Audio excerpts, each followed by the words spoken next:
Hi, I'm Danielle with Stitching Designs. Welcome back to my channel. For today's tutorial, we're going to be going over the cut and sew bags from K&A. These are so awesome. Okay, so not only did Alex create these awesome shadow box effects, but they also light up, which makes them even more of a shadow box effect. They are based off of the Mav Pack from Lynn's Handmade.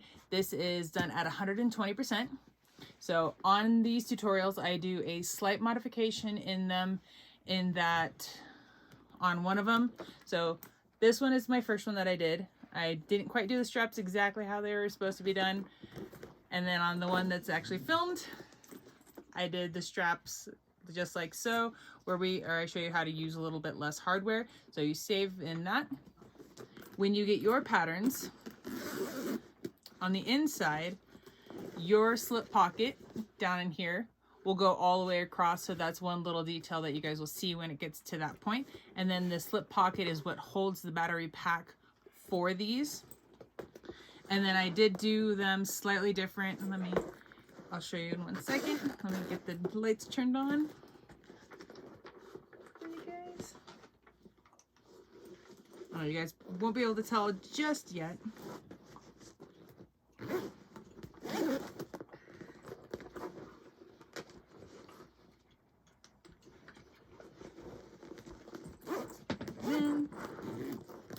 Okay, so on the different ones, on this one, my first one, I did where the bottom of the trees is towards the front, so the clear is towards the back. And then on this one, I did it the other direction so that you could see what it would look like. So this is what it looks like right now in the daylight with the trees going in opposite directions. Here's what the fronts look like. These look so cool. And so here's the tops so you guys can see what the tops look like lit up. But yeah, the shadow boxes are awesome. So this is what they look like. Okay. So, sorry to bring the light back on you. And then here's the back of the bags. So these things are so much fun, and they're like, I am super excited about them because it's like, how cool is it to have like the shadow box of a Mav, or just a shadow box bag in general. And so even, yes, when you put stuff in them, you will see the stuff, but you still do get the shadow box effect in them because it still lights up. The front still lights up. It's a clear bag. You're gonna see your stuff through it. It's not that big of a deal if you see a little bit of your stuff in it because, well, it's a bag, you're supposed to carry it. But so this is the tutorial for the shadow box cut and sew from K&A. I hope you guys enjoy your tutorial. When you get your K&A cut and sew bag, this is what it's going to look like when it comes. It will also include your EL wire lights, and it has the battery pack for it. So let's open this up.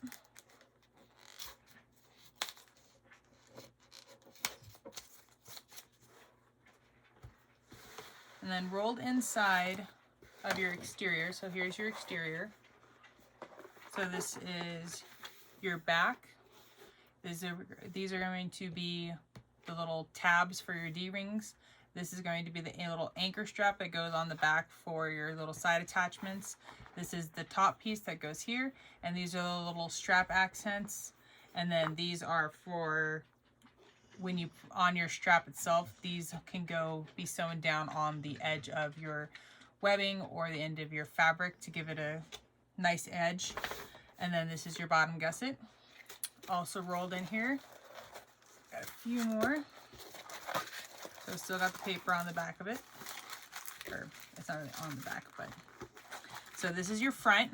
So this is what helps give your shadow box appearance. And then this piece right here, this is for the top zipper gusset. And then your lining is a cotton woven. So for these, this is your lining. So this is the back lining. So on there's only one lining piece because the front is, because it's clear, you're just not going to have a lining on that piece. So this is the back lining. These are the little zipper pocket pieces, or You can do them as a zipper pocket, but because the artwork is a little lower than what you normally would, so there's going to be some slight modifications to it. The zipper pocket, sorry, I keep saying zipper pocket, the slip pocket pieces on mine, because I got mine ahead of time to be able to make sure that everything works and looks good. On the ones that you guys will receive, these will be slip pocket pieces, and it will go across the entire bottom, so the trees and everything will go across the whole bottom of your back lining piece, and then you'll just sew them together, fold it over, and then it'll just be there, and then this will be the inside of your pocket. And this is your gusset piece. And then these pieces, if we were going to be doing the tabs for the zipper pocket, like you still could, if you really wanted to put the zipper pocket below, you still could if you wanted to. It'd just be, the pieces would be a little bit shallower, but you still can if you want to, or you can save them and use them for something else. Completely up to you. So go ahead and we're going to cut these all out.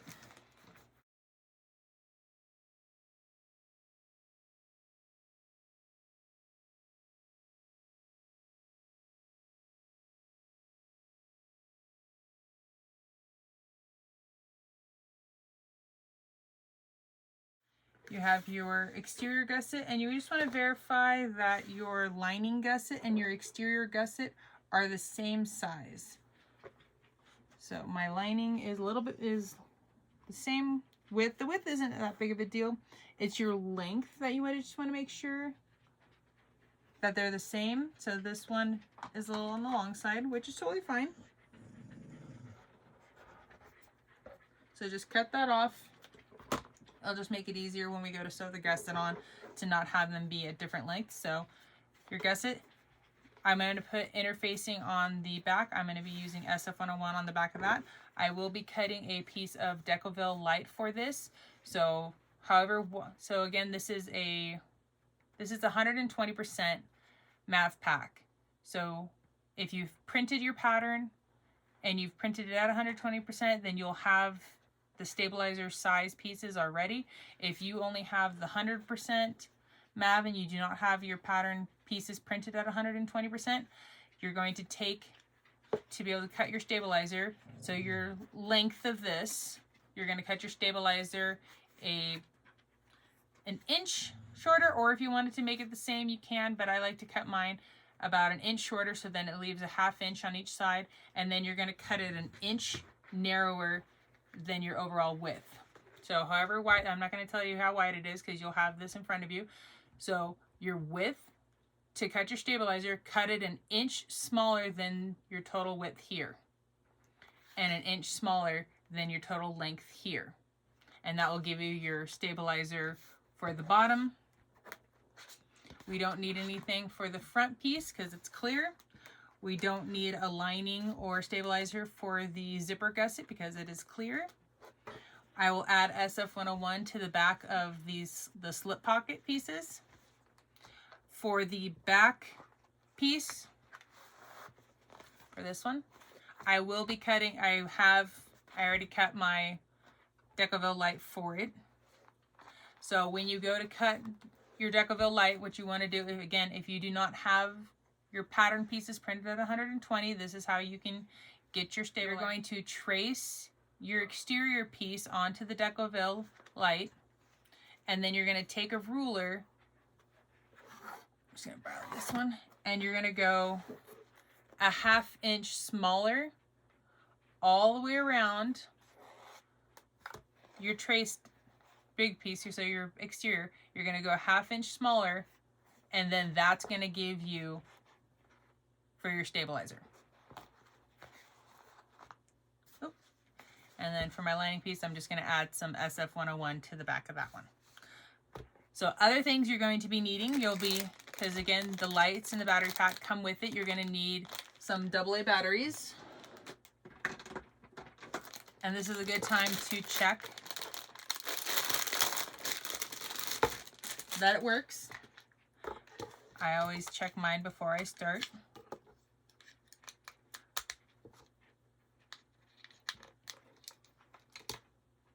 And then just make sure that you're noticing the prongs and then the holes that you're putting it in on the correct side, because if you try to put it in on the wrong side, you're going to end up bending the prongs. So when you turn it on, and they light up, and it goes to slow, and then fast beeps. And you may or may not be able to hear the battery pack making noise. And if you do hear it make noise, it'll be in the slip pocket that we're putting down here. We're going to be putting it into there. And if it still makes noise and it still bothers you, you can make a little, using some like foam, you can make like a little case or pocket that goes around this that will help muffle the sound of that. So, and then when you're working with these, you want to always make sure that you have your battery pack disconnected. I'm going to go ahead and get this all interfaced, and then I'll meet you at the sewing machine. Okay, before I get started sewing, I'm going to go over all the pieces one more time. So this is our main back panel for the exterior. This is our lining piece. So they'll go together like that. These are originally designed to be the zipper pocket, but because of where the artwork is, we're going to turn these into a slip pocket. So my pieces are a little bit smaller, so because they're designed to be the zipper pocket. Yours will be a little bit shorter and wider, and they'll go across the entire back or the lining piece. And those will be a slip pocket. So what I do will be slightly different than what you guys will do, but I'll explain that when we get to it. So that will go right there. On our back, this is for our strap. So this goes right up here. So we have those two pieces. This piece we're going to cut in half.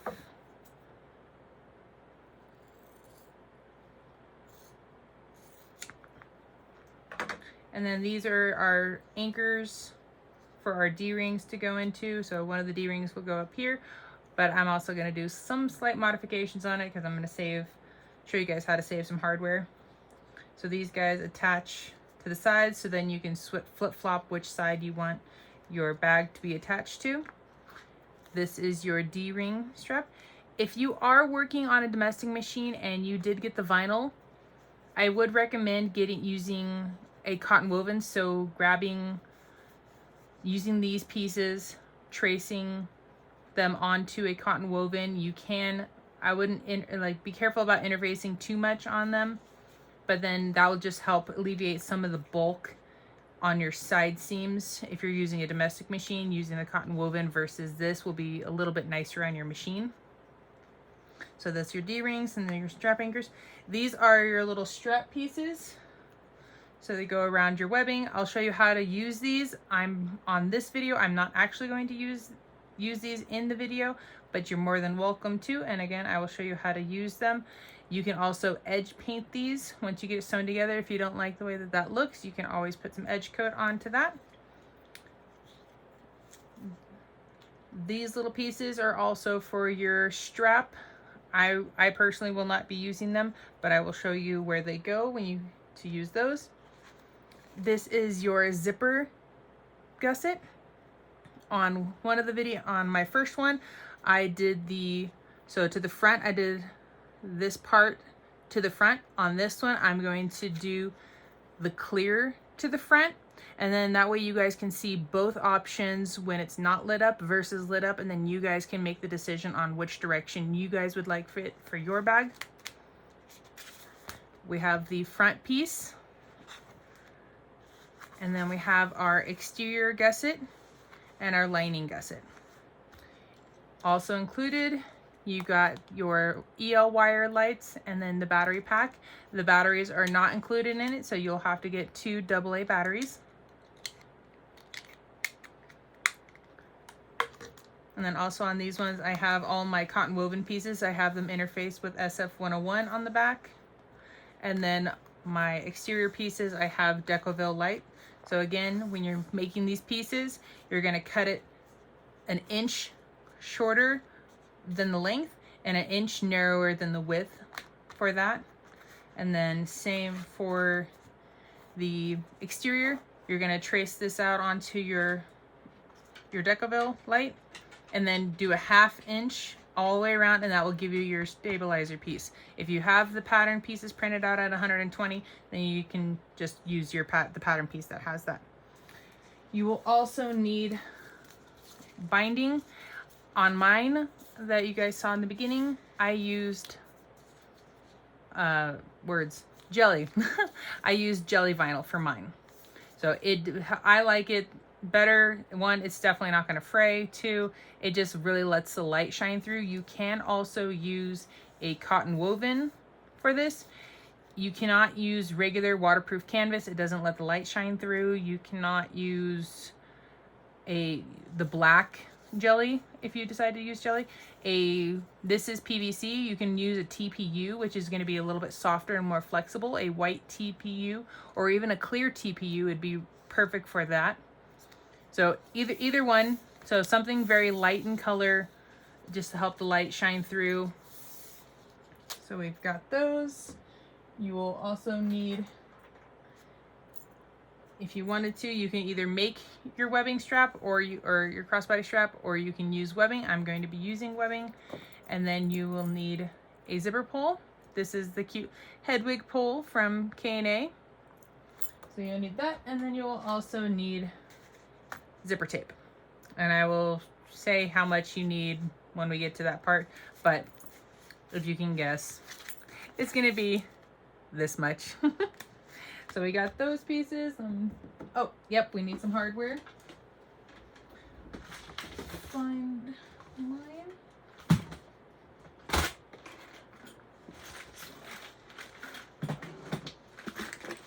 Oh, sorry, I'm not using the Hedwig pole. That's the other bag. That's a different bag. I'm gonna be using this one. So this is also still from K&A. It's the shield with the hair, with all the little house crest. All right, so for this, if you're going to be utilizing these, you'll need 2 swivel clasps, 2 D-rings, and it's easier if you use a rectangle as well. The way that I'm going to be using mine, I will need a D-ring and a swivel clasp. So that's what I use for mine, but I will, oh, and you will also need a slide adjuster. So these are the pieces that I'll need for the way that I'm going to do it, but I'm going to show you, I will show you what you need to do to be able to utilize these pieces. So this is all the hardware that you will need for this. All right, because I have my white thread in here right now, I'm going to go ahead and start with this. The only reason I'm starting with the slip pocket for the inside is because my white thread is there. So I'm putting them right sides together. You will be stitching this at a 1/4 inch seam allowance because mine is a little bit bigger. My seam allowance is different. But you will be stitching this at a 1/4 inch seam allowance.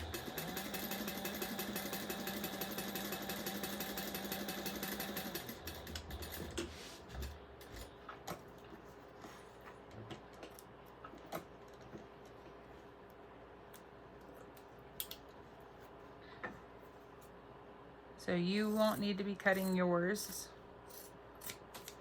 I'm trimming mine because it is again a little bit bigger. Then you're going to open it. You're going to press your seams. You can take it over to the iron if you wanted to. And then just kind of work and roll your seams to get them flat. Oh, for you, this is what you're going to be doing. And then find your center notch.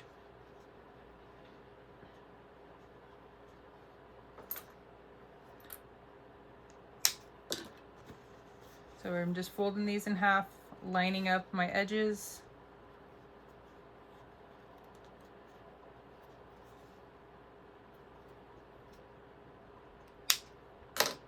So on yours, I still need to do a little more work on mine.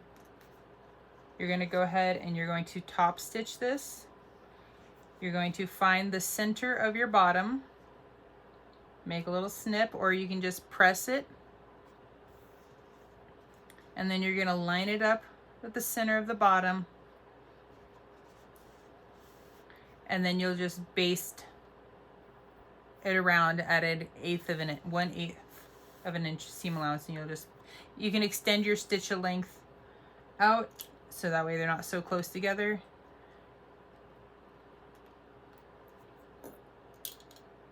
But I have to treat mine like a normal pocket, so I got a little more work to do. Okay, now that I got mine pretty much prepped, so yours will be top stitched all the way across. You have a notch here at the bottom, and I have a slight little crease for the middle.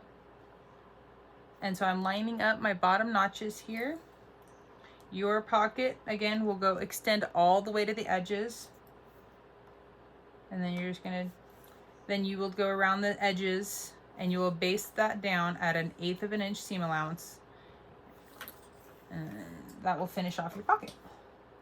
But since mine is a little bit shorter, I still have to do mine like normal.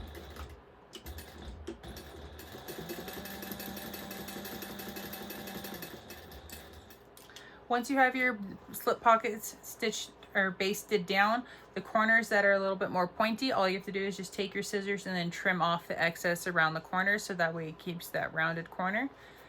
All right, that's our slip pocket, and so our inside is technically finished on that part. Because these are a lighter color, I'm going to continue keeping my white thread here. I am not personally going to be using these, but if you would like to, you are more than welcome to. So in the instructions, it says to use 1.5 yards for this. It's a little on the long side for me personally. So yard being 36, and so 1.5 yards is, I think, 54. Mean math. Okay, so there's 40. I'm gonna go with 46 on mine.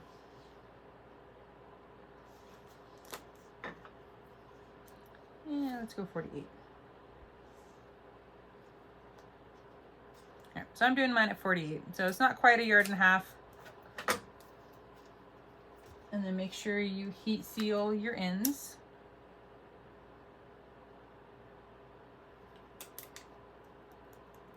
Okay, so if you were going to be doing this, I did mine, other one. I still put mine through here, and I just put it through at the smallest amount I possibly could, and then I stitched it down here. Then I came in and added this piece.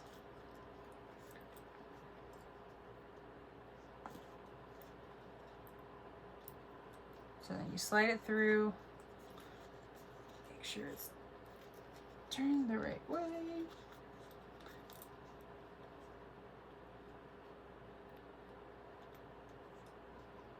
And then you just center your webbing into the end of it, so it's centered in between the corner points. So I like to wrap my webbing around this, because then if it's only stitched down right here, and if you pull really hard or if you get too much weight into it, it could rip right here. So just to be on the safe side, I like to wrap it around, stitch the webbing down to itself, so that is secured on there. It is not going to fall off. It's not going to rip out of there. And then I just go from this corner at 1/8 of an inch. So I'll start here, I'll go down and follow the corners, and then I pivot around, and then I'll end over here. So that's how you add it to the one side. When you go to do the other side, because it's gonna fall off. So you're gonna need, if you were going to do this,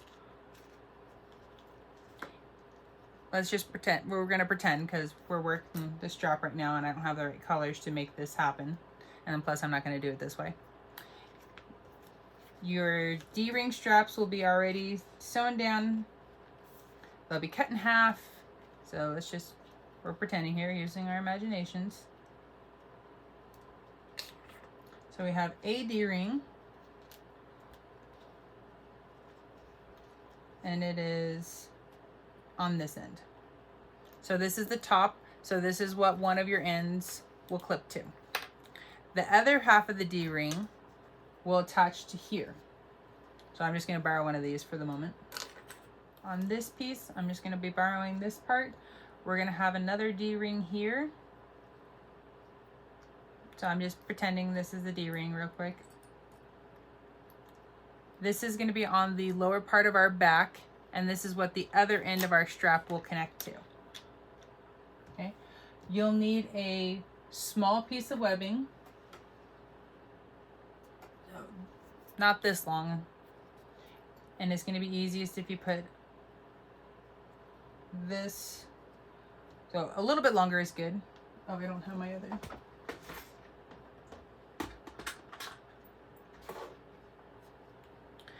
So this side will have the other D-ring. So I'm going to put, okay, so you definitely don't need your piece to be this long. So just to make sure that everything's going to stay put, stitch down the one end that goes around your swivel clasp to itself, then the other end that comes around from the rectangle, meet those two together, and then stitch down that end. And make sure it's kind of close to the swivel clasp, because then I'm gonna add a clip there. So then when you bring this piece in,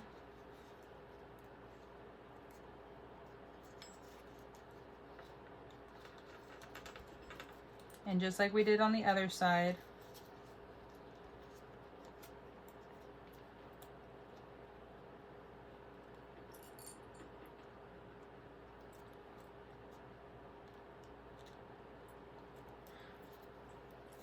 you'll make sure it gets all lined up and looks pretty. Then this part covers the stitching that you did to hold the webbing together. So then that just makes this connection between this piece and this piece a lot stronger than it's only being held together by the stitching that's done on this piece. And just like the first one, you'll go start on one side, you'll go down, follow the edges, and you're doing that at 1/8 of an inch. And then when you're done, if you don't like it, you can always add some edge coat if you wanted to. So that's what that piece would look like. Then you would grab, make sure there's no twists in it. You would add your slide adjuster. Then you go up and over through that so it looks like this. So then the bar is in between the two pieces of webbing. You're gonna go, so if I'm holding my rectangle, down and underneath, and you're gonna go back towards the slide adjuster. You're gonna go up on the side that's closer to this side. So I'm gonna go up,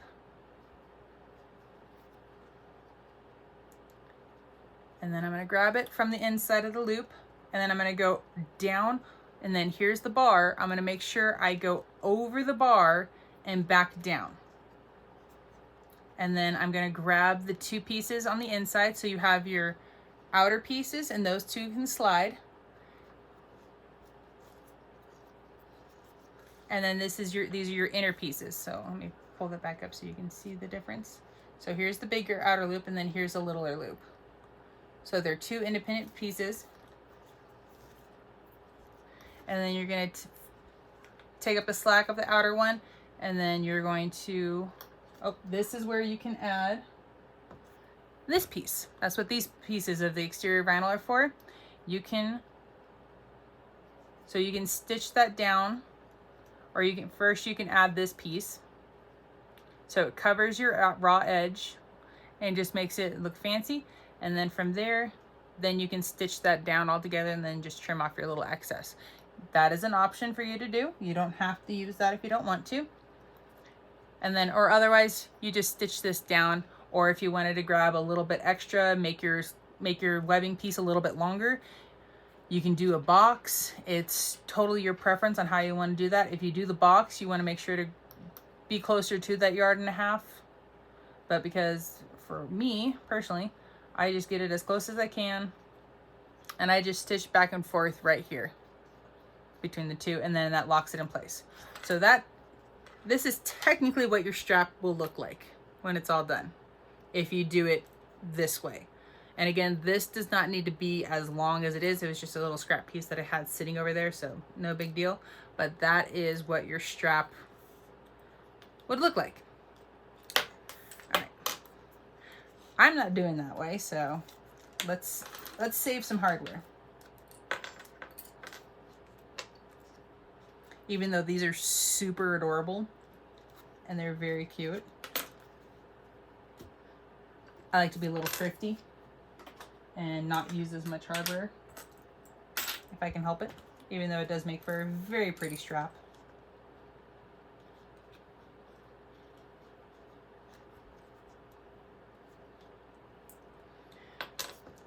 All right, so one of my pieces already has, or my webbing already has my slide adjuster in there. So my part that this is going to connect to the bottom part. So I'm going to go down and around. Sorry, I didn't finish that sentence. This will connect to the back part to make it into the sling. And then just like we did for the other one, going up. So grab that piece, then come back down on the other side of the bar. And then grab the two middle pieces of webbing, fold those pieces back over. So then I will stitch this down right here. A little too much.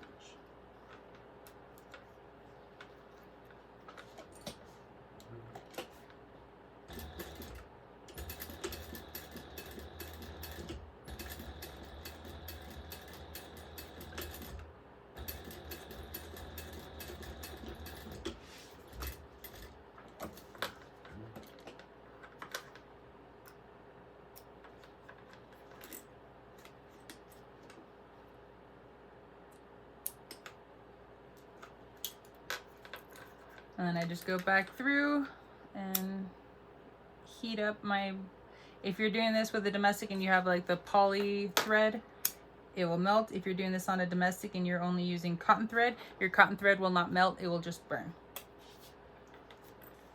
So you can just trim off your little excesses. And so this is gonna be the bottom half of my strap. This is the part that will connect to my D-ring that is on the back that will give it the little slide or make it into the sling part. Then this piece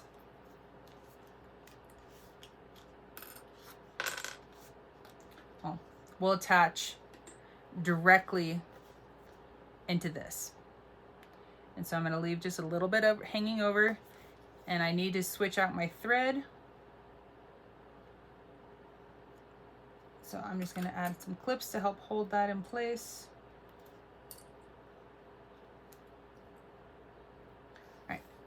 So this will be, I'm only using a slide adjuster, a swivel clasp, and technically if I wanted to put a D-ring on both sides so that I can switch back and forth, I'll use 2 D-rings, or I could just use a single D-ring on the bag itself.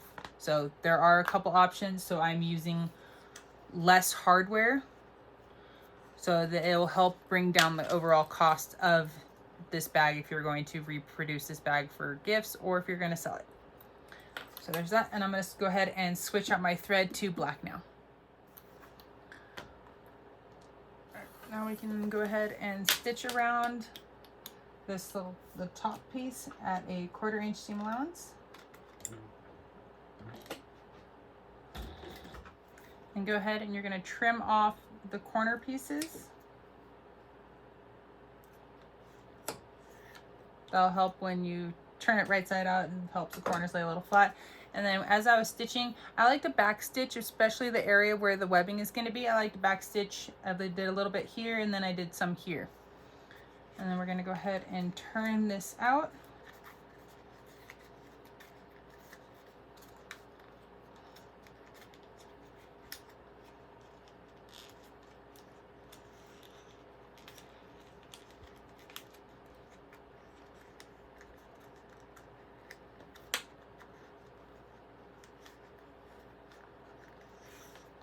And then grab your little turning tool. I just use the mechanical pencil.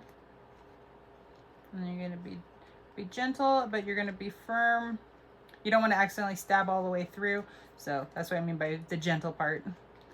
But you're going to work the corners and you're going to push them out. And then roll your seams to get them to lay flat. If you want to throw some clips on there to help it.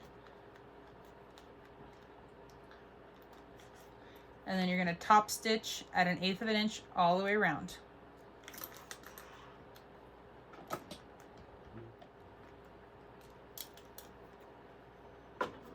And then I just like to trim these little tabs off.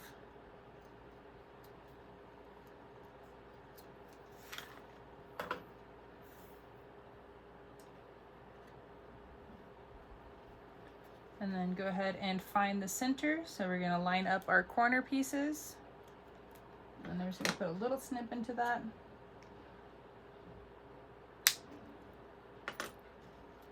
There we go. And then let's go ahead and grab our back exterior. I'm going to throw some clips just to help hold it in place as I'm doing this. We're going to find the top center and then the bottom center.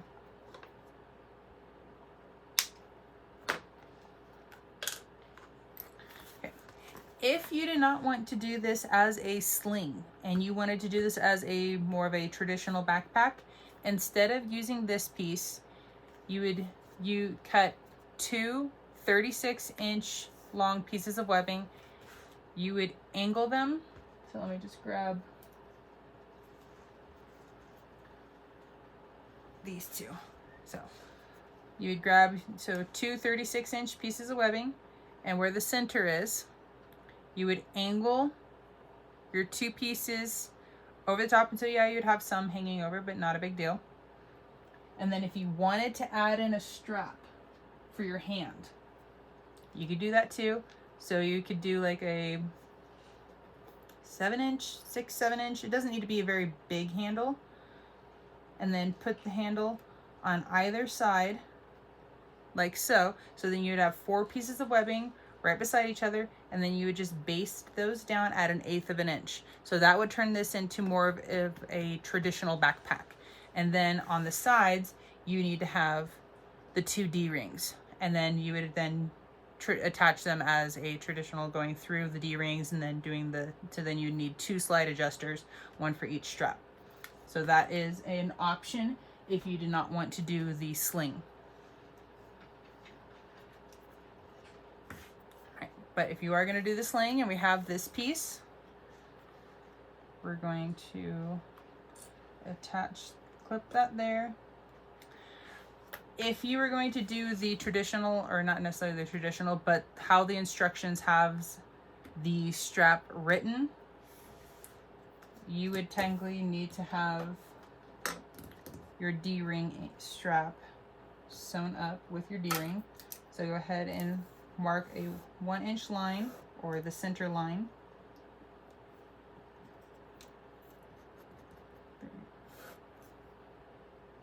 If you wanted to use double-sided stick tape for this, you totally can. I do not. I just fold it over to meet the line. And I just sew down one side and back up the other. So then you just fold this in half. Grab your scissors and cut.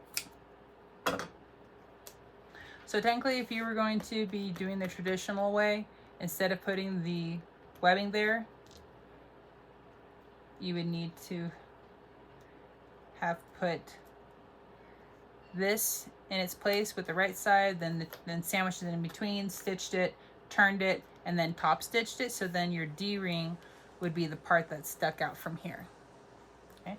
If you're not doing the traditional crossbody strap and saving some hardware, attach the webbing directly into that. So, but I can use this D-ring strap. So a lot of times, if you don't want to do the angle piece, you could just take the D-ring strap, you could attach it in here towards the bottom at an angle. There we go. So I tend to like I like this option. So I'll show you both, and then you can make your decision on that one. And the reason I'm jumping from that to this is because I'm going to baste all of this down at one time.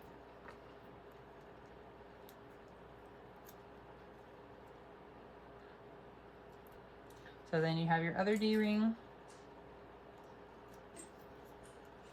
We're going to fold our little half of our little anchor piece in half. We're going to slide in the D-ring piece right in there. So we're going to have a little bit sticking over.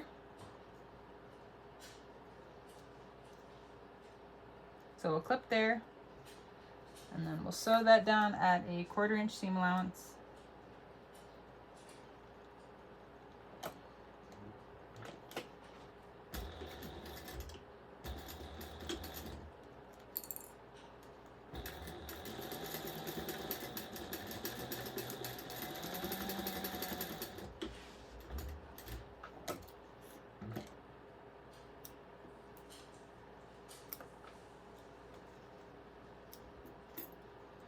And then you're going to turn this out.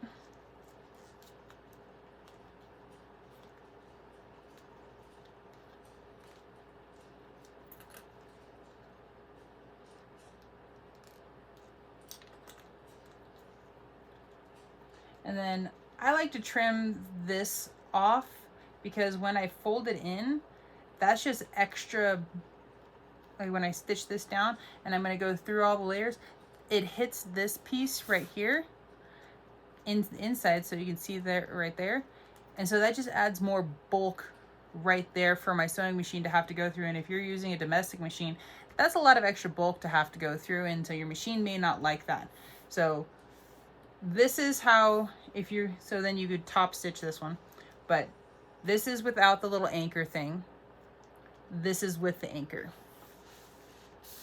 So you guys can kind of see the two of them. So this one really angles it up more. This one's a little bit lower, or you can put a little bit lower. So I tend to like this version a little bit better. So I just wanted to stitch that to show you guys that part.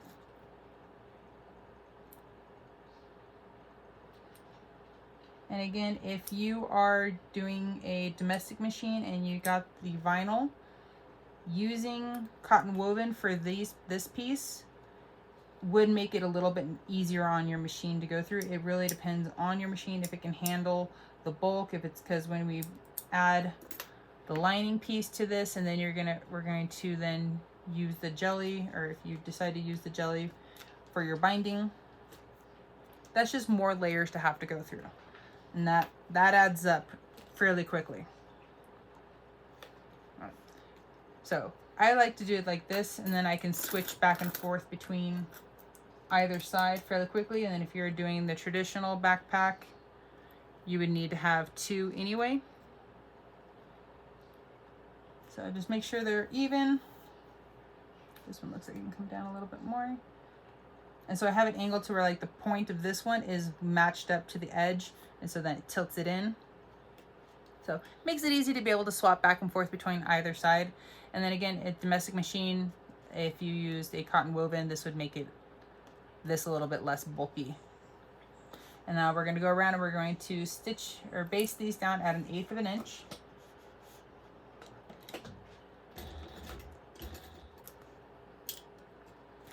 And then whatever you have sticking over the side, go ahead and trim that off.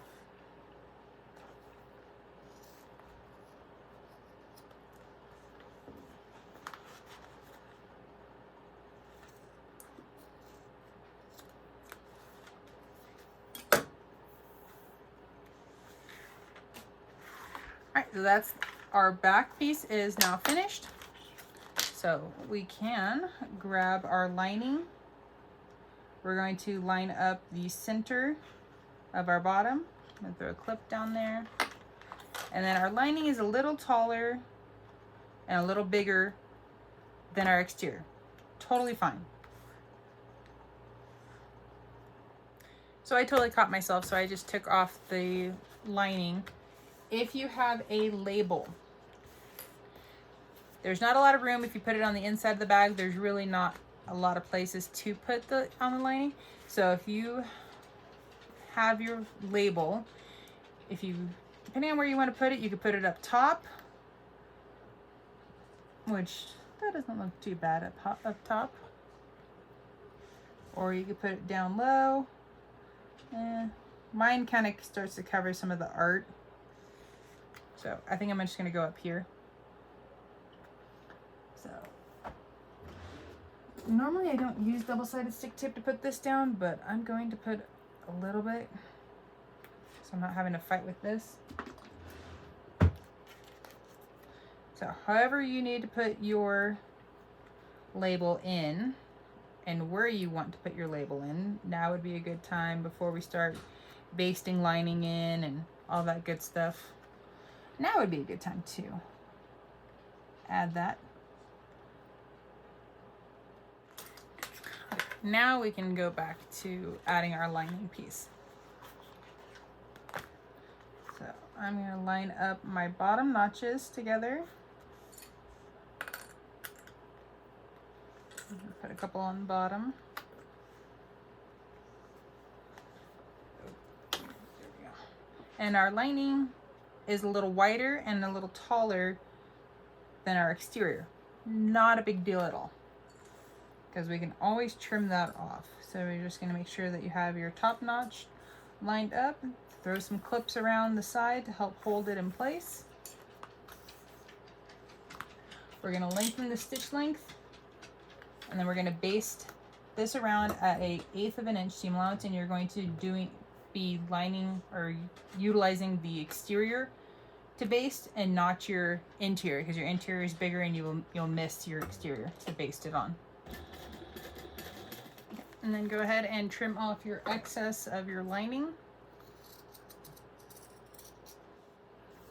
Alright, so then we have, so this is the inside and our exterior.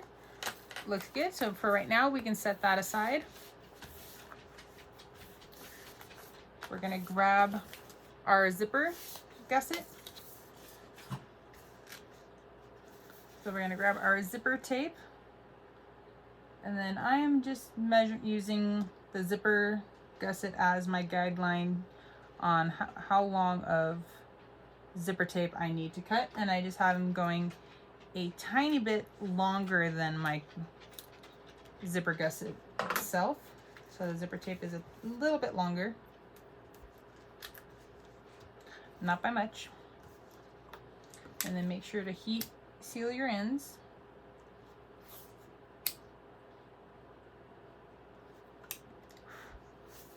And we're not going to put our zipper pull on just yet.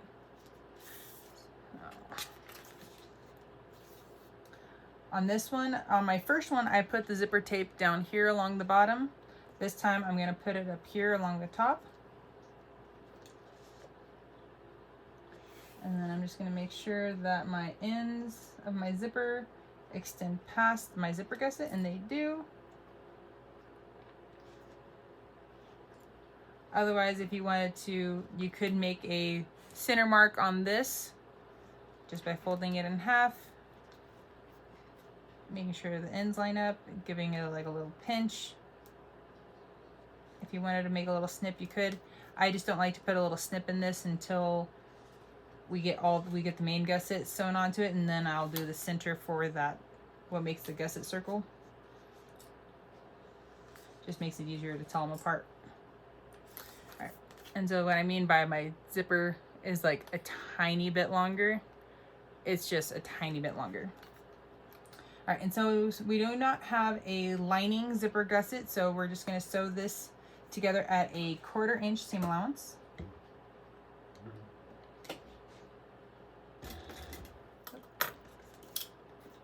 Okay. And then we're going to take and fold it over, and we're going to push the excess back towards the zipper gusset. And then we're going to kind of press it down.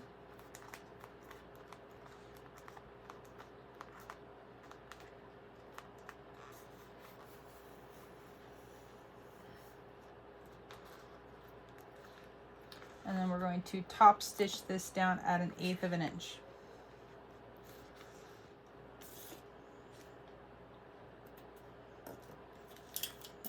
And then if you're going to do double pulls, then it doesn't matter which side you use. You're going to put one on from each side. If you're using a single pull, this is where you want to think about Do I want to unzip from, if I'm looking at the front of the bag, do I want to unzip from the left to the right, or do I want to unzip from the right to the left?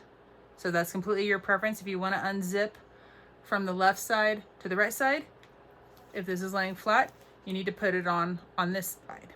If you want to unzip it from the right to the left, and then you're going to insert it on this side. So I want it from the left to the right, so I'm going to insert on this side.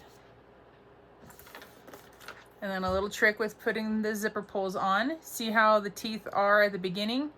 I don't have one of the fancy zipper jigs. If you have one of the fancy zipper jigs, then you are good to go on this.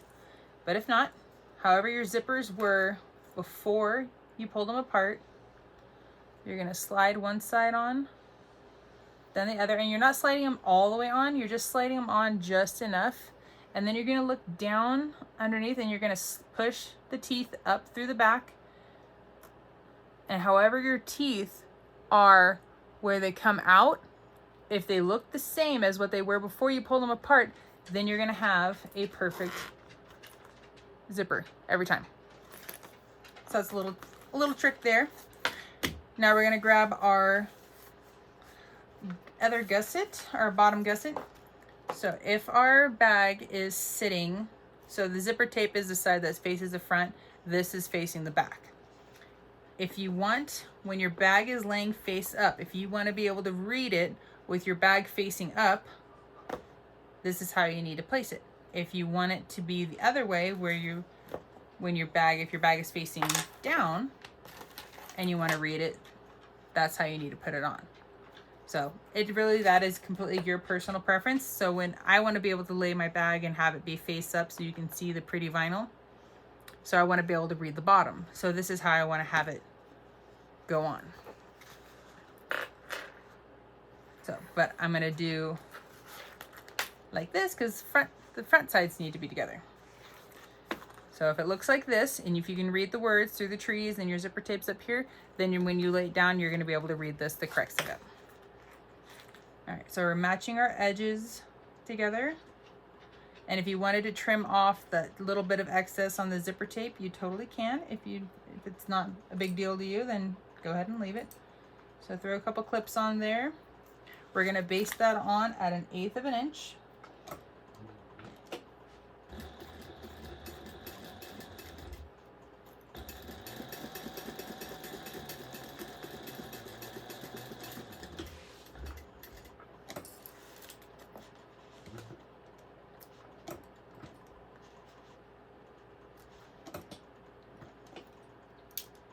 Then we're going to grab our gusset lining. And we're going to place it the right side on top. So it'll be right side of the lining to the back side of the zipper tape or the zipper gusset. So we're going to line those up with the top. You also want to make sure that it's lined up side to side with your exterior gusset. And then we're going to sew that together at 1/4 inch seam allowance.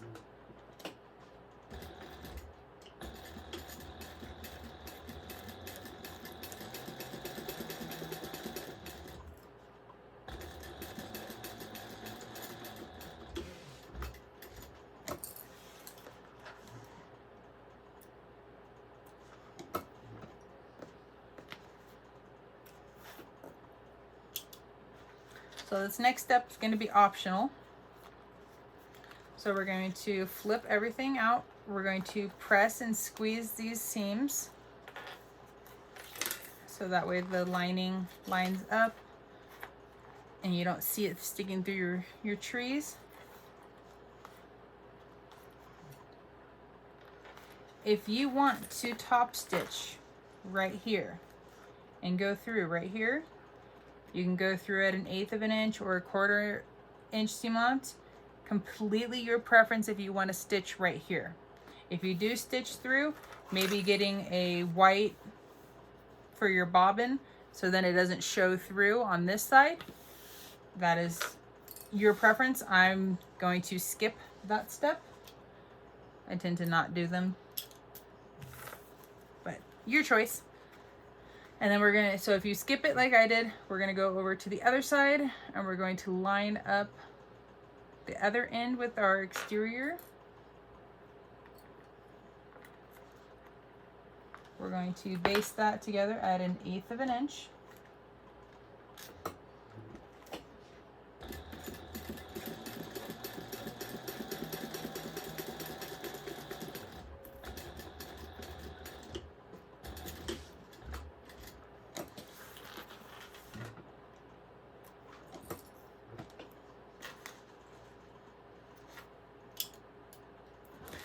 We're going to grab our the other end of the lining piece. We're going to go and line that up with our other side. So again, right side of the lining to the back side of the zipper.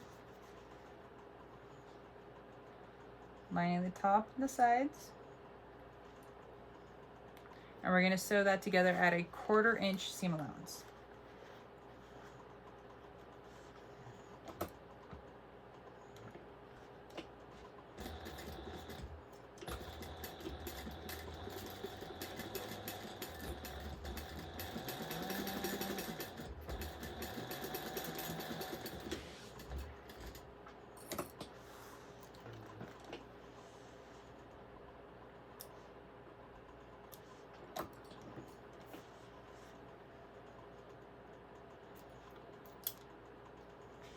And again, just like the other side, if you wanted to, when you pull these open, kind of make sure to roll that seam, get it to lay flat.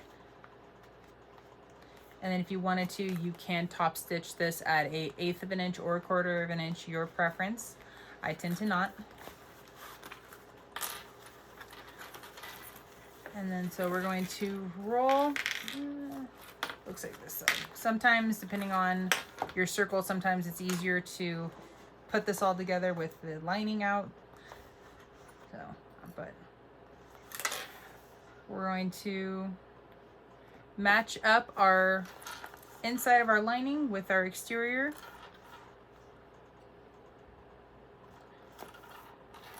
And then we're going to do that on the other side.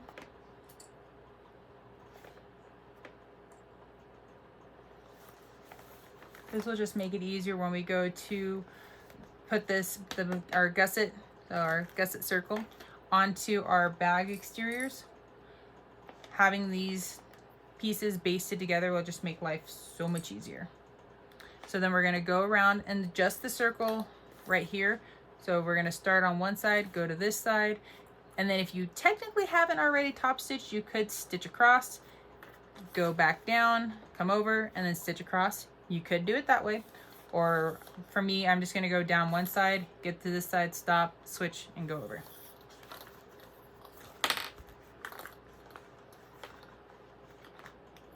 So we're just basting this together at 1/8 of an inch. And I'm going to extend my stitch length.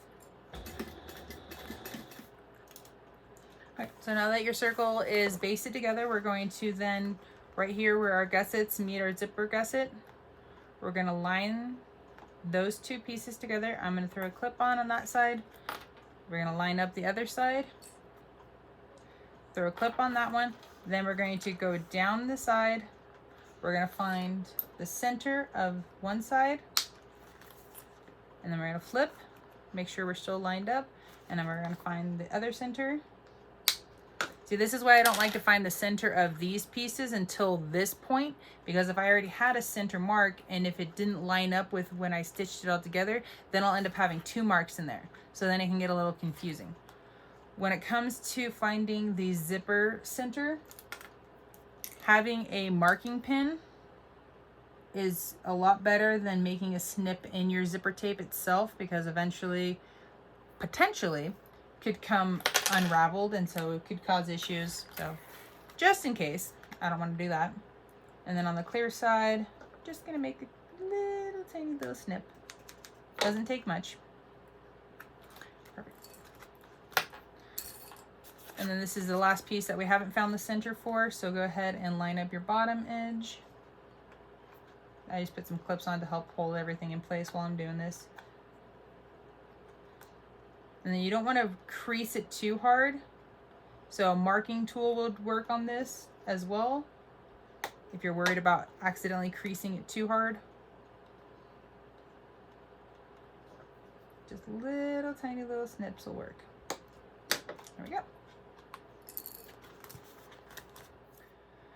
Okay, now comes the fun part. We're actually going to start putting this together, and depending on your preference, when I did the first one, I stitched it together in black, and then when I threw the jelly vinyl over the top for the binding, you can kind of see the black, but you kind of can't at the same time, so it's really not that big of a deal. But if you wanted to like have less of the thread show through, switch this over to like a white or a gray thread, which I'm probably gonna do.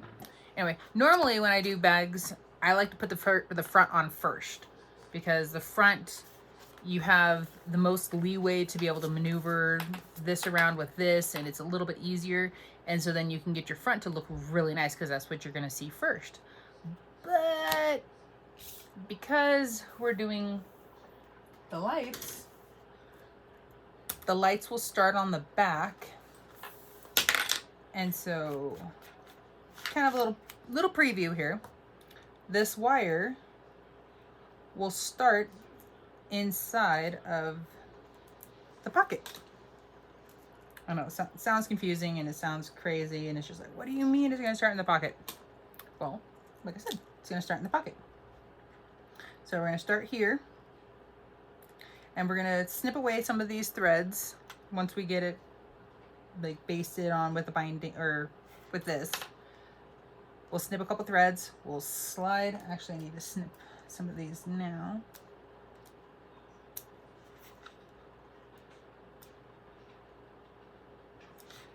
So that way I know where to go. There we go. So it's kind of in the center. So we'll put this on and we'll slide this in to start once we get around. And then we'll go from there. So little preview. So because we have to do the lights, and we're starting putting the wire into the pocket, we'll need to start on the back first. So I'm going to switch out my thread real quick, and then we will start with the binding. Okay, so we're going to grab our back. And so because this side is where the front needs to attach, so we're going to work on the opposite side.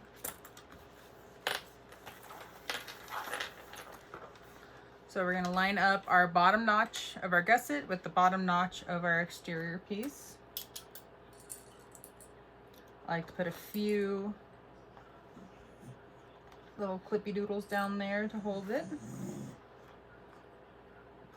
And then we're going to come up to the top. We're going to line up our top notches with we're going to line up all of our top notches together.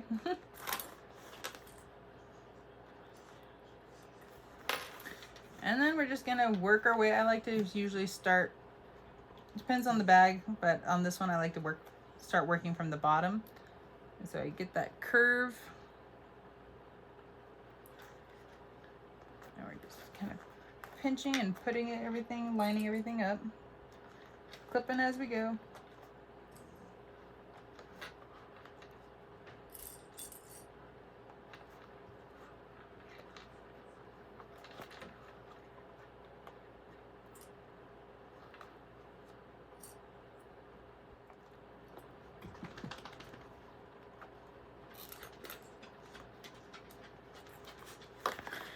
Okay, so now that everything's all clipped together, you're going to pick somewhere on here to start.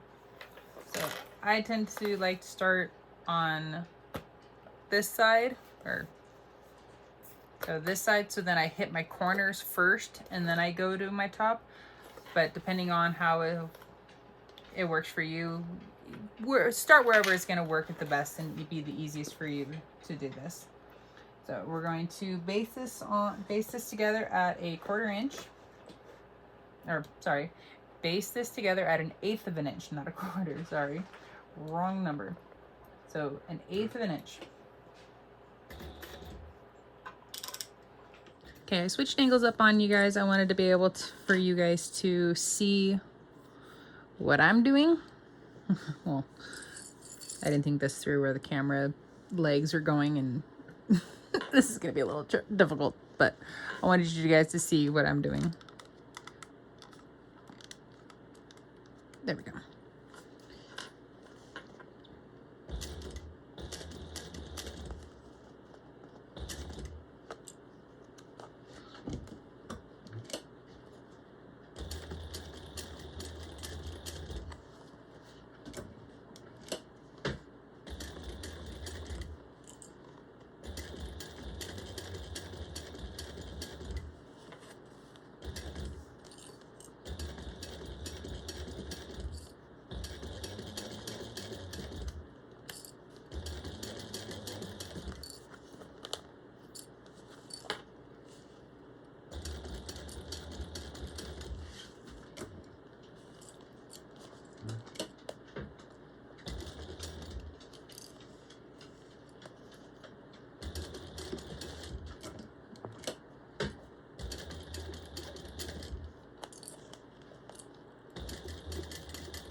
Okay, I switched angles again on you guys, trying to figure out what's gonna be the best to be able to show you guys what I'm doing.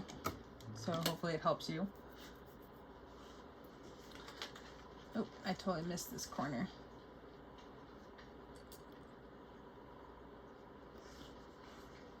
And yeah, this corner could be done a little better.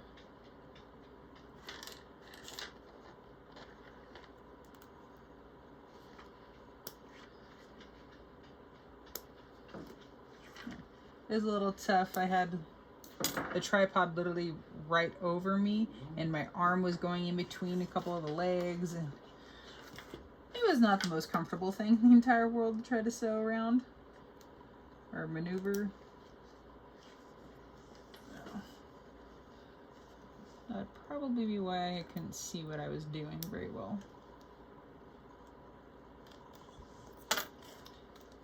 Which is no big deal. We can come back in and stitch this again.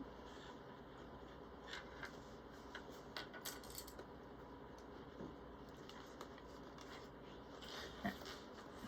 So now you guys hopefully will get a better angle and see what I'm doing.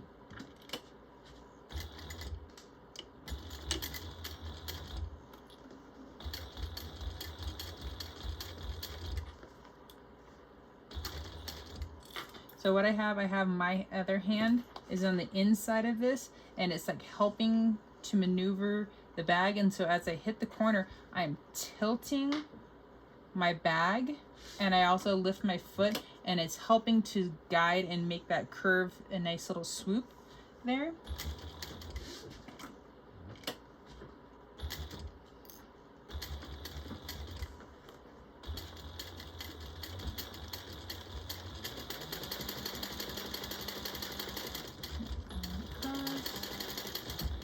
And then again, as I hit this corner, I'm making sure I am lined up. My hand on the inside is working the edge in the corner.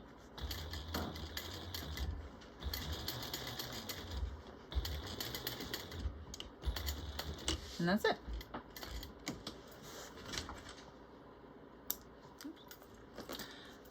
So that one turned out a lot better. And then if you have some that stick out right here, it's not the end of the world. Just grab your scissors and trim around.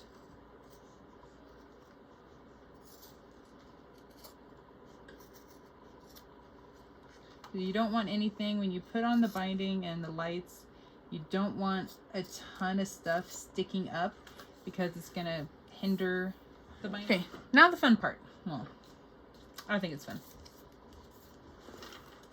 We're gonna come over here to the bottom. We're going to pick open a few stitches. Mainly just the ones, if you can.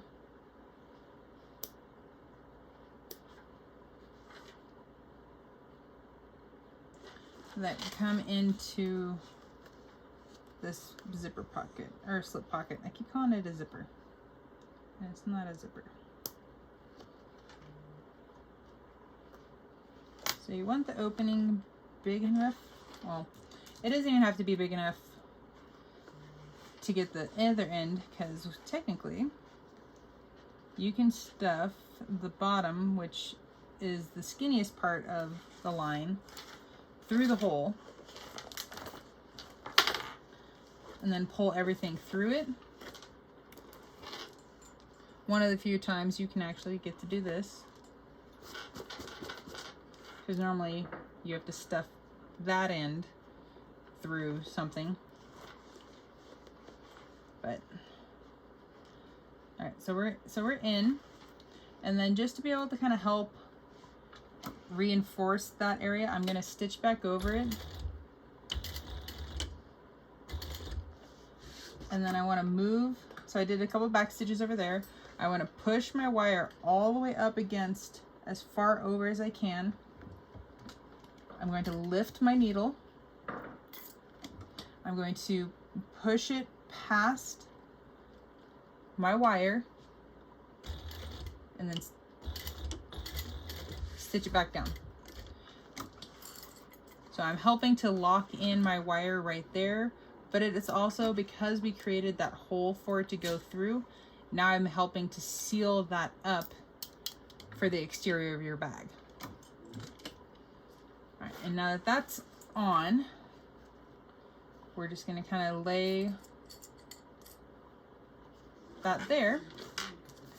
We're going to grab our jelly, and again, our jelly piece, this is an inch, 1.25 or an inch and a quarter wide, and it is 30 inches long. Well, mine is a little over 30 inches because I had, I think, like maybe like a ½ inch that would have ended my roll. So I was just like, oh well, I'll just take that instead of having like a little ½ inch scrap, which will get cut off on this. Okay, maybe I'll take that off. So we're gonna grab the end of our jelly, and we're gonna go just over, so a little bit past where I started. And then so we're just gonna go around, we're gonna clip the jelly lights, the jelly and the lights together around. You're just gonna, I'm not used to going this direction. Normally I go the other direction, so this is weird. I'm going the other way. I can't handle it. Wait, yeah, because normally I start over here and go that way, so this is different for me. So, sorry, I'm switching directions to make it easier for me. A little bit of overlap. And then because we're going to be stitching with this side up, you want to put more of your excess on this side of it, so that way you're making sure that you're going to catch it. So because if you try to split it evenly and you get too close to here, you could potentially miss it on this side. But you can see where this is, your binding, your jelly, whatever you're using, you can see it on this side. You can't on this side. So put the extra on this side, and all you have to do when we're done, trim the excess off, and it's going to look beautiful. No one's going to know. Who's going to know? So just work yourself around. The corners might be a little bit finicky. So if you have like a TPU, yeah, the TPU jelly or the TPU even clear, that's a little bit more, has a little more bend and is a little more flexible. That would be perfect for this. The PVC, which this is, it's a little bit stiffer. It still works. Like, as you can see, it still works just as fine. The corners, you might get a little bit more of a bend into the corners, but it's not a big deal. So again, you're working, you want your light to sit on top like this, and then your jelly just goes around it. And remembering to leave your excess on the other side. So as you're pinching through the jelly, you can feel where your light wire is. You can feel if it's tilted more to the front, more to the back, or if it's sitting on top where it's supposed to be. Oh, I clearly missed my corner again.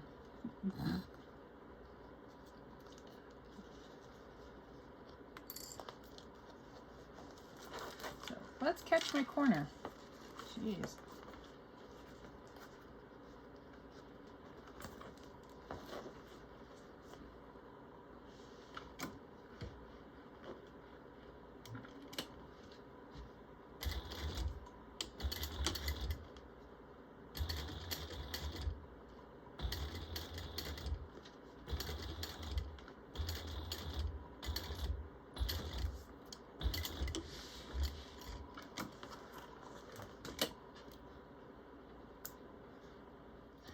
Okay, now I caught my corner.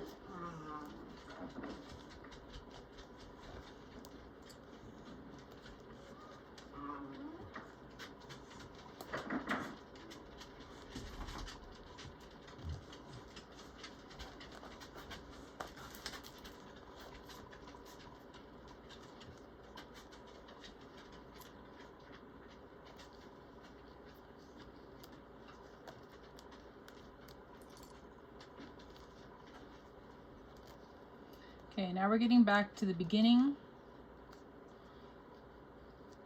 So mine, I don't want that much of an overlap. You just want a little bit of an overlap. So I'm gonna trim off that excess.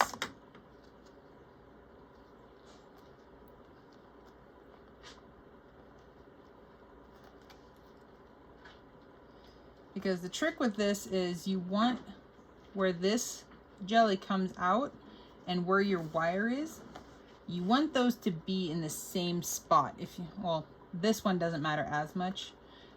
You just need to remember where your wire is on the inside of this, because if you accidentally puncture that and if you hit it in the wrong spot, you could kill your entire wire, which that's the risk of doing it like this and doing it in the binding, is you run the risk of hitting that. So you just need to be aware where it is, and if you want to, make a mark or a marking with a marking pin that you can take away or wipe off, so that way you remind yourself, okay, there's my wire, I do not want to hit that. Okay, now we're gonna stitch down the binding. I'm gonna slide that over. We're gonna slide this in, and because of the wires right there, we need to actually stitch this down so the edge of your binding will be at 3/8, because the binding or the light wire kind of pushes your binding out a little bit, so you want to still get that 1/4 inch. So even if you're just a little shy of 3/8, that's fine too, but if you can hit that 3/8, it would be even better. Let me just make sure you do a back stitch to start, and then just take your time going around, making sure to kind of keep that jelly binding in place.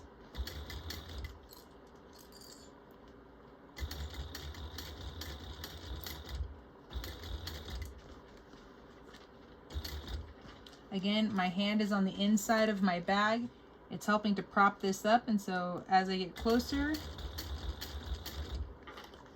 I kind of am maneuvering the bag on the inside.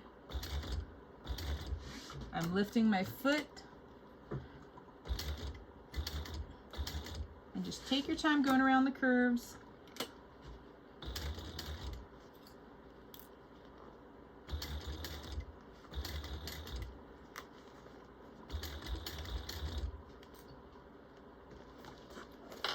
Make sure that your wire that's going out is away and not tucked underneath.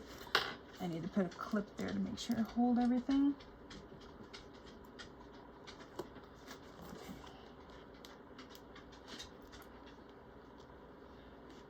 Okay.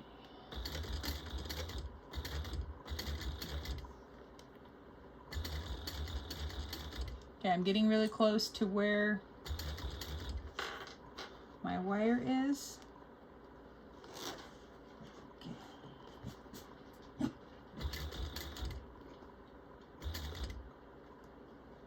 I'm going to do a back stitch.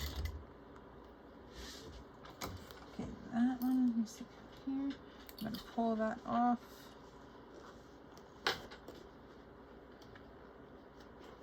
Okay, I'm reaching into my pocket to make sure that I'm pushing the edge into my wire as far over as I can. I'm going to lift my needle, push over. So I'm jumping my wire that's on the inside. I'm going to bring my needle down, go forward, and back stitch. All right, that's the scariest part that you're going to come across with this. So it's kind of nice to get it out of the way at the beginning. And then at this point, you just kind of cruise around.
Okay, then just go around and then heat seal your ends of your thread if you're able to with your thread type.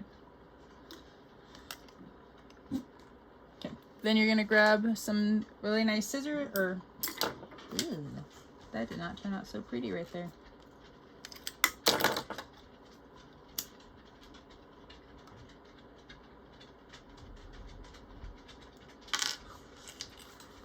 That didn't turn out the best either.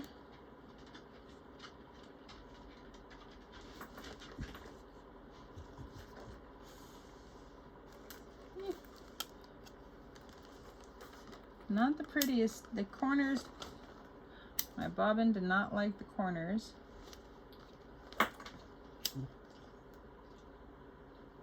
But it's okay. You're hardly going to notice anyway. All right, so I like to use like applique scissors, or like these are duckbill scissors. And then just go around and you trim off the excess.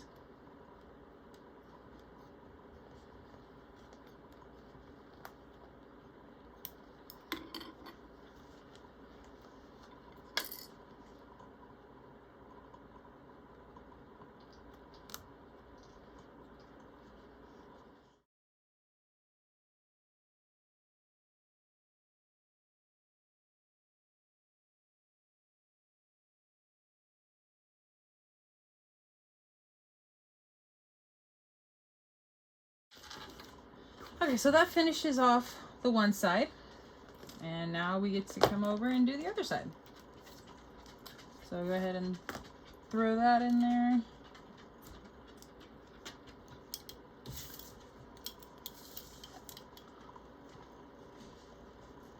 And then just like we did with the back, we're going to line up our bottom notches.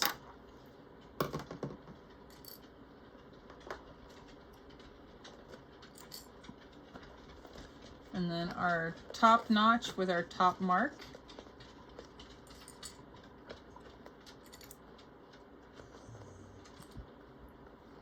And then this one, it is easier if you have this open.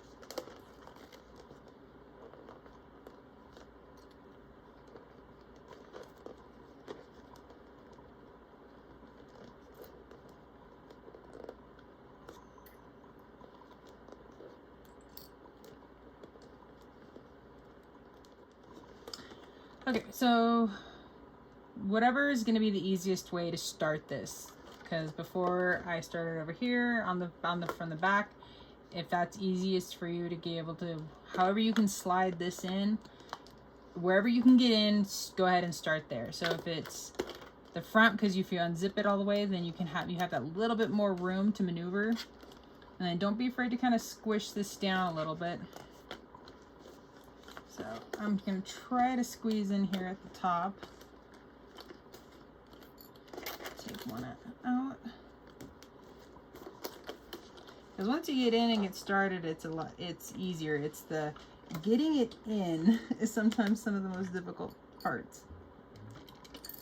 All right, go ahead and you're going to stitch around this at an 1/8 inch seam allowance.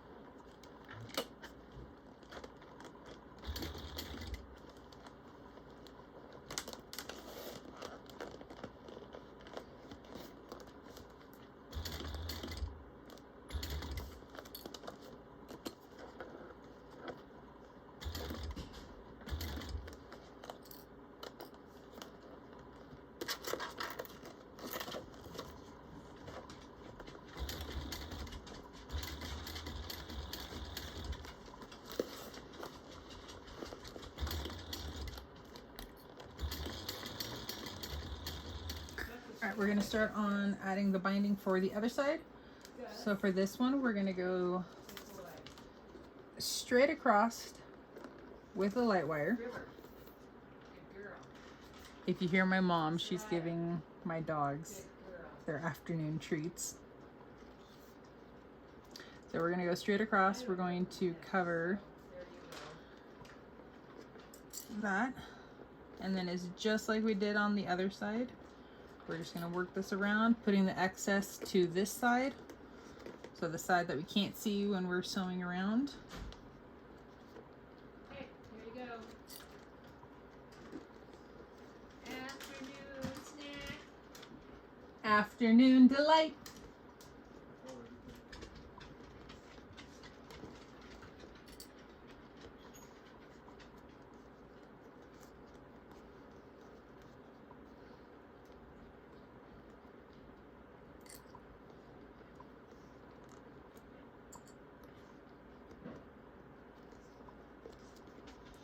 Okay, and then when you get back to the beginning, you want to have a little bit of overlap, but not a lot. And then the other thing we need to do is we need to trim our excess wire. So we want to have the wire be tucked underneath our jelly binding. So I'm going to actually trim here so it gets back to where I started.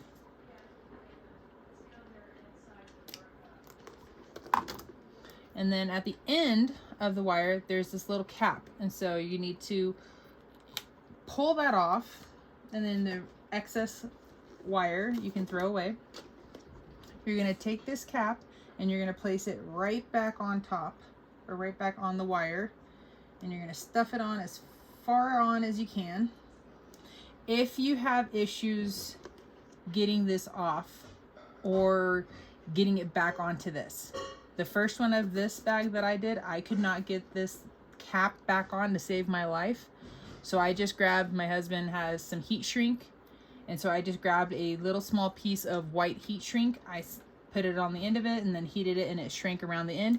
If you don't have heat shrink, you can put a little bit of electrical tape. Just know, like, thankfully it is the bottom of the bag and you don't see as much through this part of it right here, but just put a little bit of electrical tape if you need to, if the cap won't come back on, because that does block out the light using the electrical tape. So does the heat shrink. So you just want to use just a little bit. And so then we're going to put that back over.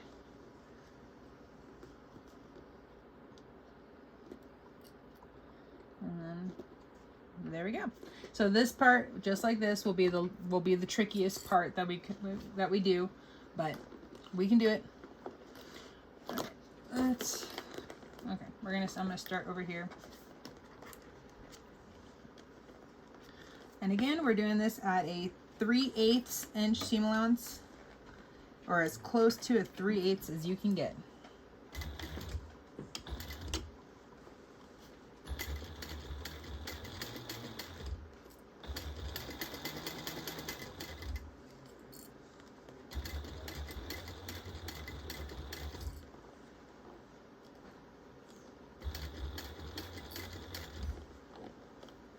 So I can't get my hand in the bag from this, so you can see me grabbing this side of the bag over here, and I'm trying to help manipulate the bag as I rotate around into this corner.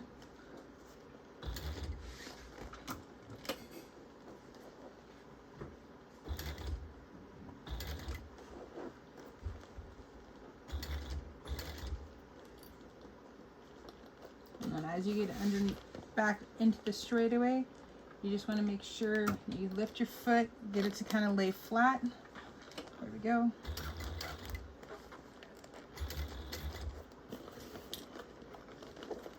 And then I reach my hand in here and then lay it flat on the inside, so that way any potential bubbles and stuff, I'm smoothing it out so I don't accidentally sew over the bubbles and get little puckers.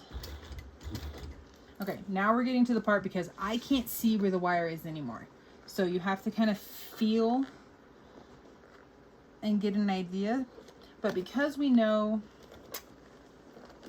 that the wire comes in right around where the overlap is, so that's what we're gonna go based off of. And then I'm pushing my wire as far over to this side as I can. So I'm just gonna sew up to it. I'm going to back stitch. Okay. I'm going to lift my foot, push my wire on the underside over as far as I can. Put my foot back down, lift my needle. Gonna move it over past where my wire is. I'm going to drop my needle.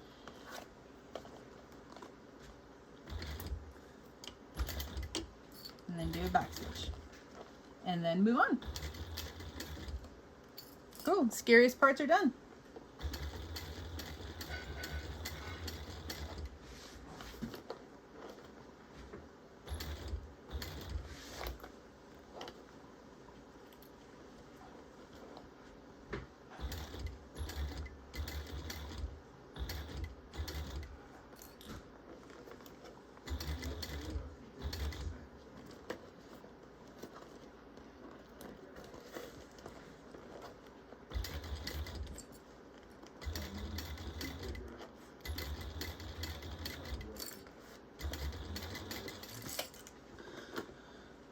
Sweet. And just like we did on the other side, we're gonna grab, oh no. All right, we got a little funky down here. What happened down here?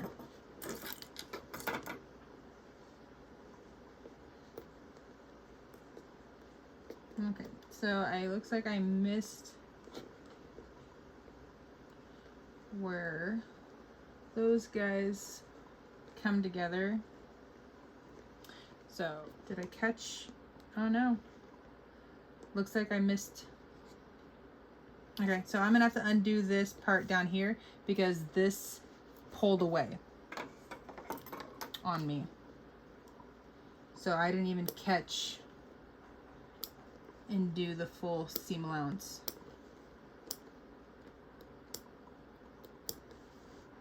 And that can happen because it's got a light in it, so it's pushing it away. This is jelly vinyl, so it's a little bit slippery. So things can happen and it's okay.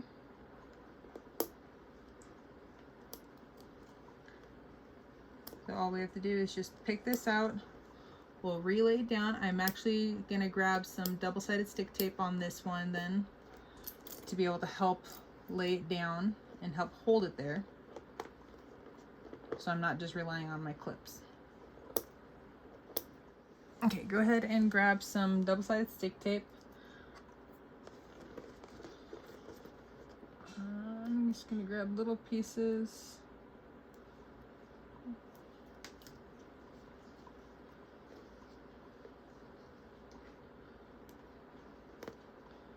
I'm going right about the 1/8 inch where I basted it together, so that way it's not in my seam allowance.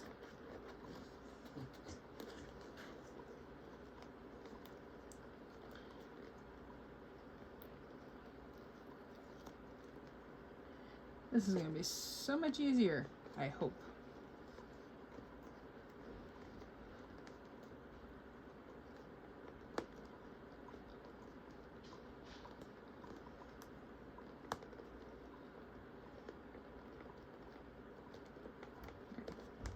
That was probably where my problem was, as I tried to stick this underneath that too. That definitely did not help the situation.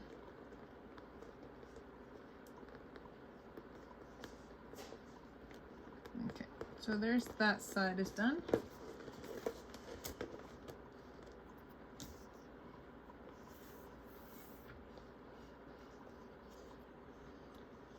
Probably should have put this side down before I stuck the other side. Oh well.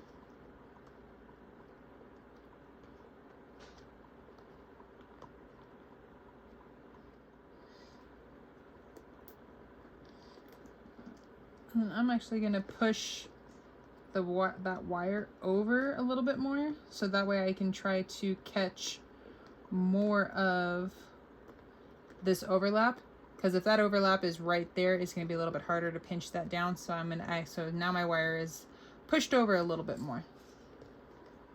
I'm throwing some clips just to help it. All right, let's try this.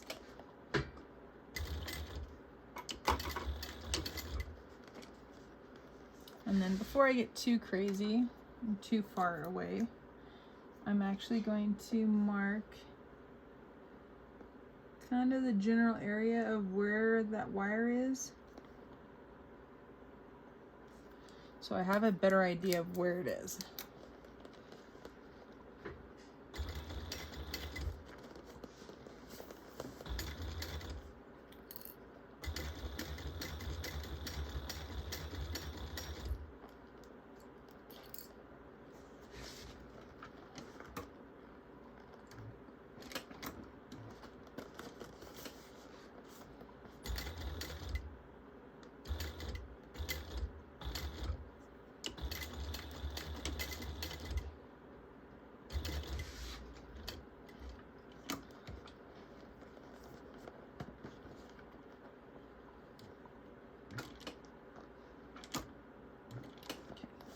Should have missed it. There we go.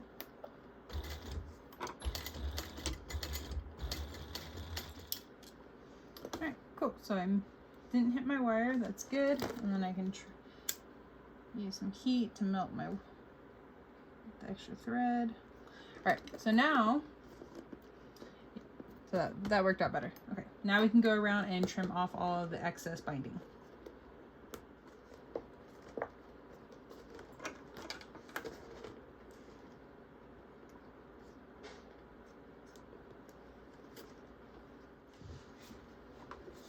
All right, now we get to turn it all out.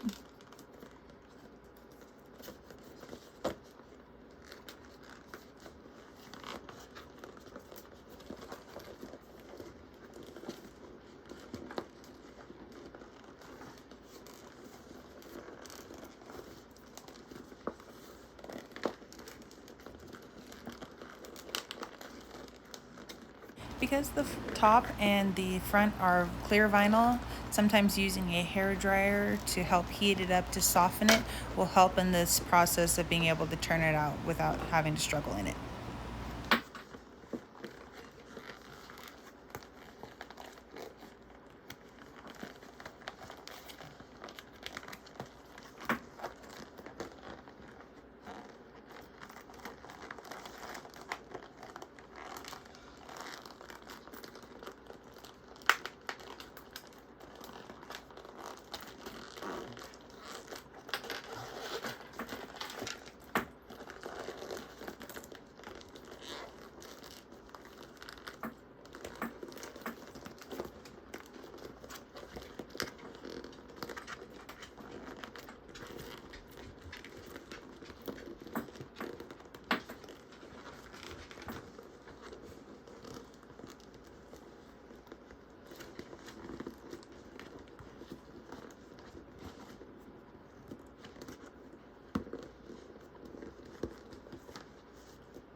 Once you have your bag all turned out, you can then start to kind of roll the seams to help to get them to line up properly, and then get the little, help get any creases out, and then just go around doing that to the back and the front, and then it'll be finished.